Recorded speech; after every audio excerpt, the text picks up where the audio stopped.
Hello, welcome to OJ Studios. Please enjoy this short story by Kylie Mosley. Wedding Day. By Kylie Mosley. I do, I feel myself say, but the voice doesn't sound like my voice. It's a woman's voice. I notice that I'm standing in front of my best friend Tyler. He's dressed in a tux, and he has this total smartass grin on his face. Tyler is famous for his smartass grins. I now pronounce you husband and wife, I hear. You may kiss the bride. Tyler moves toward me and kisses me. I feel his tongue slide into my mouth. I hear the crowd around us snicker and laugh and realize it's because they can see Tyler French kissing me, Carter, his best friend. Tyler is marrying me? Why am I and Tyler getting married, and why did the priest call me bride? I also heard wife. I'm a guy. They should say husband. And why would I be marrying Tyler? I mean, I might have had some minor fantasies about Tyler over the years, but never anything. Oh, never mind. I need to talk to the bride, Tyler says. Once again, someone is referring to me, Carter, as bride. Sure, Carter is a unisex name, but it's mainly used for guys. I'm a guy. I'm Carter Green, guy. Not a bride. Suddenly, Tyler is pulling me down the aisle and we're walking quickly somewhere. I notice that I'm wearing a wedding dress. Okay, that's weird. I guess that's why they called me bride. I notice that I have some sort of mounds up top. Okay, that's weird. I notice that I have some sort of big belly down below, some sort of pregnant belly. Okay, that's really weird. We go into a room and Tyler closes the door. If you haven't figured it out by now, Carter, I turned you into a girl, got you pregnant, and married you, Tyler says. He smiles as though he's the cleverest bastard ever. I laugh. Right, I say with my strange, girly voice. I put my hand on the fabric of the dress. Yeah, I really am wearing a wedding dress. It doesn't matter. This is all a dream, I say. It's not a dream. I turned you into a girl and married your sorry ass. I don't think so, I say. How do you explain these? Tyler says and points at my breasts. Just padding, I say. How about this? Tyler says and points at my stomach. More padding, I say. You're 6 months pregnant, he says. It does feel strange down there, though, I say. Yeah, that's because you have girl parts now. That's what I used to get you pregnant, Tyler says and smiles. Wait, I'm missing parts? I ask. External parts are missing. You have internal parts now, Tyler says. Why are we talking like this? See, I don't remember getting pregnant, any of that. Didn't happen, I say. It was so fun. My God, you screamed. Never would have put Carter down for a screamer. You almost broke out the windows, you were so loud, Tyler says. I feel my cheeks warm up. Tyler notices and smirks. I like his smirk. I try not to smile. That so did not happen, I say. Tyler nods and smiles. Yes, and we did it hundreds, thousands of times. We're like wild animals. And partial hearing loss from all the screaming, he says and points at his ears. More embarrassing heat to my cheeks. Why don't I remember any of that? I ask. Something about parallel universes and wormholes and multiverses. This is who you'd be if you were born a girl, that's what this world is. You've been taken out of the boy Carter universe and deposited into girl Carter's world, he says. You're such a liar. How come I can remember being a guy? I say. Some sort of mixing of parallel universes, Tyler says. I roll my eyes. Mixing of parallel universes. Ha! And who turns their best friend into a girl? Who would do that? I say. Me, Tyler says. Yeah, but why? I ask. You were so unhappy at Christmas that I went into your mind and poked around. I had to. Oh my God. It was so girly there. It was so pink that I thought I'd fallen into a vat of Pepto-Bismol, he says. No, didn't happen, I say. Yes, I should have done that years ago, he says. You really went into my mind? Who goes into their best friend's mind? How does that even work? I ask.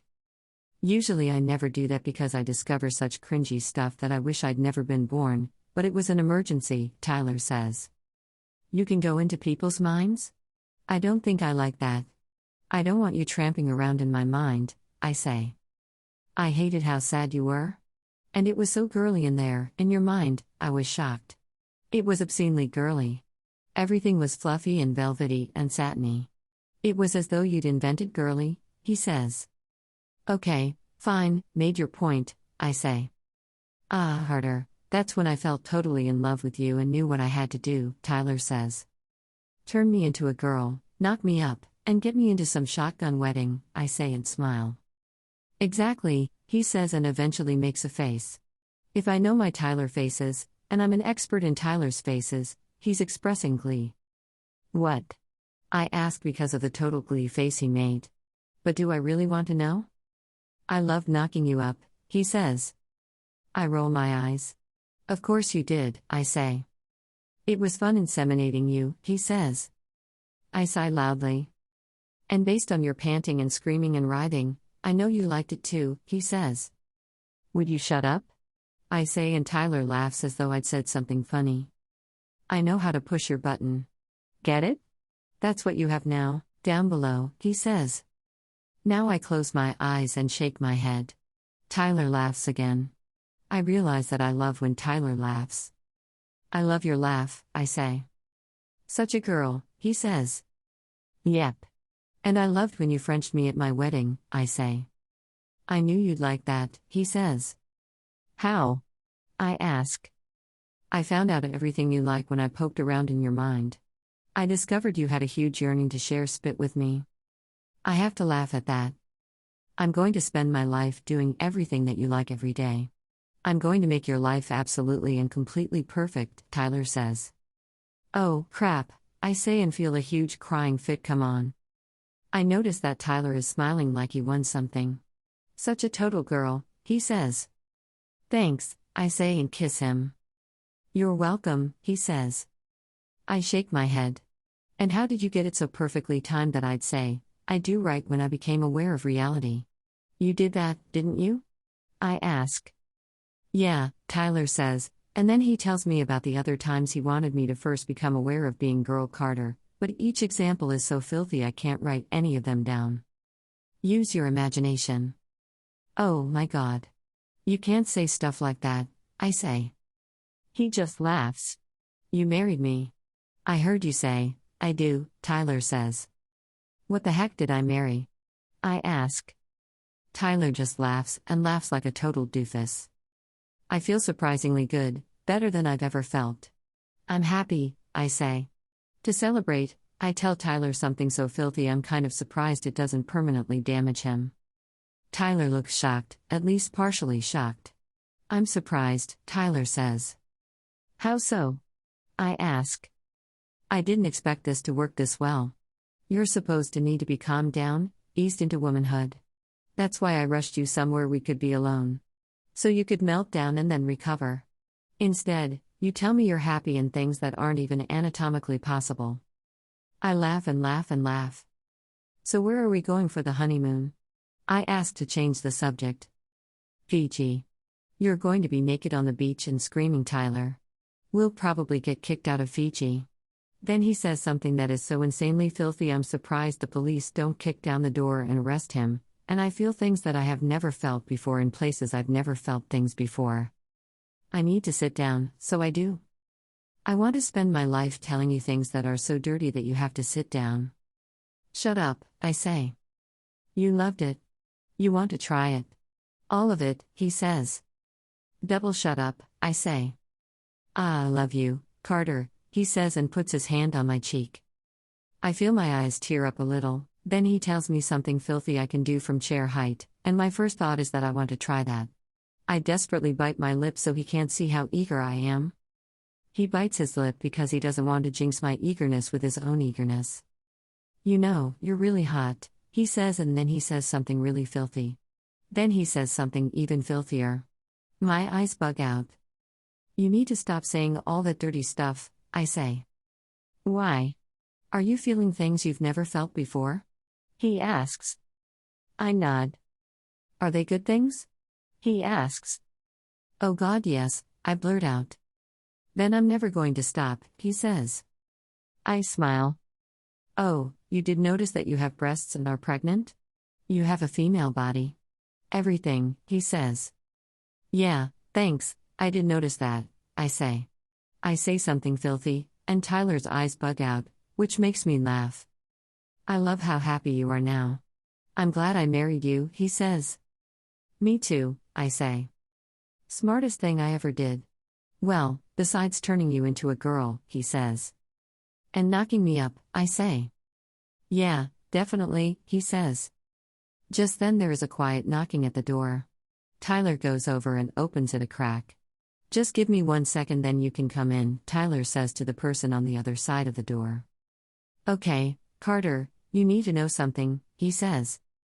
Yes? I say. There are some people outside that you need to see, and it's going to come as a shock. Just remember I'm here, and everything will be okay, he says. Okay, I say questioningly. Because you're a girl, some things changed. Remember that this is a different world, Tyler says. Now he's starting to creep me out. Ready? He asks. I guess. I say. Tyler goes to the door and opens it. A man and a woman come into the room. It's my mom and dad. It's Caroline and Thomas. I can only stare because I'm frozen in place. It's my mom who died when I was 11 and my dad who split when I was 8 and then died. I manage to unfreeze myself and rush to mom and fall into her arms. I'm sobbing, blubbering. Mommy, I say as though I'm a child. What's wrong, baby? My mother says. She's just really emotional right now, Tyler says. This can't be happening. I feel such warmth and love. Everything feels right. Everything felt wrong for so wrong, and now it feels right. My dad hugs me too. Oh, Tyler, what did you do? My baby girl is all grown up, my mother says. She sniffles. And pregnant, Tyler says. Ah, you're so beautiful, baby, my dad says. Thanks, I feel really beautiful today, Tyler says. Dad sighs. I don't know what to do with this one, Dad says and puts his arm around Tyler and gives him a side hug. You shouldn't call me baby. Caroline gets jealous, Tyler says. Dad shakes his head again, and my mom giggles. We chat for a little while, and then my parents leave. Tyler, I say. What? He says. Everyone was so unhappy back then. They didn't cope with life very well, I say. But in this universe with Girl Carter, things were different. Better, Tyler says. Don't say stuff like this universe. It's too weird, I say. Tyler smiles. So turning you into a girl is fine? Tyler asks. Yes, that's totally wonderful, I say. What about inseminating you? You know that I inseminated you? Tyler asks. I bite my lip.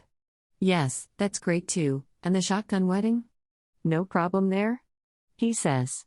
Nope, I say. Good, Tyler says. And no problem with me reanimating your parents? Tyler says. Reanimating? Seriously? I ask. What's wrong with saying reanimating? Sounds like Frankenstein or zombies, I say. Tyler shrugs. Don't say that. Don't say that you reanimated my parents. That's some serious cringe, I say. Sure. Okay. You do know that if you go back to being Boy Carter, you killed your parents, Tyler says. Oh. My. God. Tyler, you are so seriously in trouble for saying that, I say. Boy Carter wouldn't tell me I'm in trouble.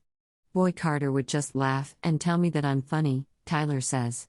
Stop pitting Boy Carter against Girl Carter, I say.